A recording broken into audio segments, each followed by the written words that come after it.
Okay, I haven't talked about this brand in a little while, but Xoloitzcuintle. It's one of my favorite brands.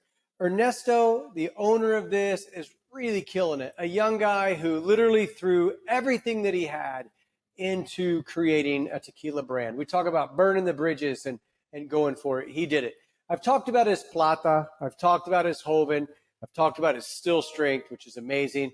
We've done an incredible interview together where he talks about the whole process of making this tequila. So today I'm going to talk about this puppy right here, the XA. So not very many people bring out a high proof XA, but Ernesto did. He wanted to bring something to the market that was a little different.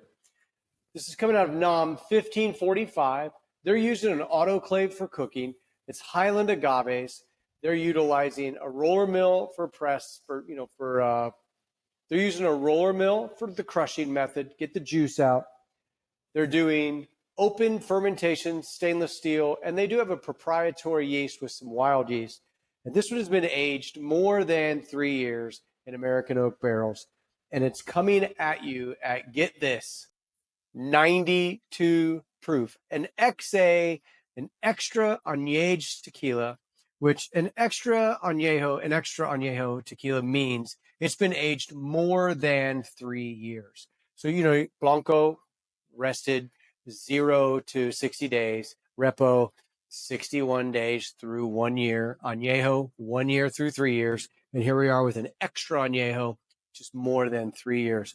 And this tequila to come out at this high of a proof is really something you don't see a lot in the market. You're starting to see more high proofs and starting to see more high proof repros and añejos, but this is one of the first añejos that are high proof that I've come across.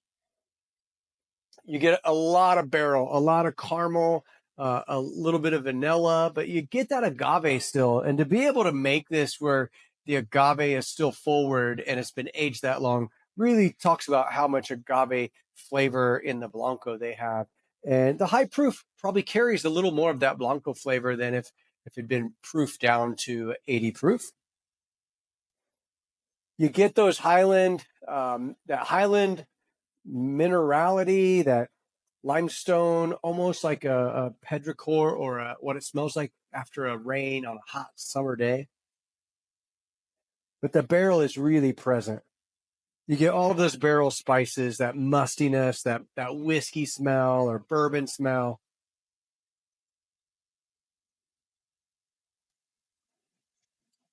That is really different. You get this real cooked agave, that agaveness, but one of the things I get that's a little bit different from their Blanco is I get a little more of the greenness, a little more of that clean agave taste with this caramel of the barrel, this caramelizing barrel notes. You get that mustiness, that oak, that, really oaky taste with that agave still being really forward. A great sweetness. It really kind of heats up in your mouth, which I really like that. Makes all saliva fill up in there. It has a lot of legs. There's a great viscosity to this. It's nice and thick. I get almost a creme brulee burnt sugar flavor as it turns into the finish, and that finish becomes a little bit of cinnamon and pepper. With, I'm going to say, some allspice. And that finish, it's long. It just kind of keeps on going. This is a really fantastic XA. And you got to look at this bottle. It's all etched. It's got the dog that's on there, the Mexican dog, the Xoloitzcuintle. It is such a beautiful bottle to find. And I know it's not an easy one to find. It's not a cheap bottle by any means. The bottle's beautiful. The juice that's inside is really good. You're talking about, 8 years of growing that agave and then sitting in that barrel for another 3+ years. So when you think about the hands and the time and the work that it went into making this tequila, it is definitely well worth the value and the price. Xoloitzcuintle's, you can order it from their website. They're in a few states. You can find it readily available in California, but there's a lot of those states where you can order and ship from. Up at the website right here. Check out their social media. They have a lot of social media presence. Definitely check out the interview that I did with Ernesto talking about his journey and his story in tequila. And find you some Xoloitzcuintle. This is good stuff. Extra Añejo. Thanks, Ernesto. Appreciate you. Cheers, everybody.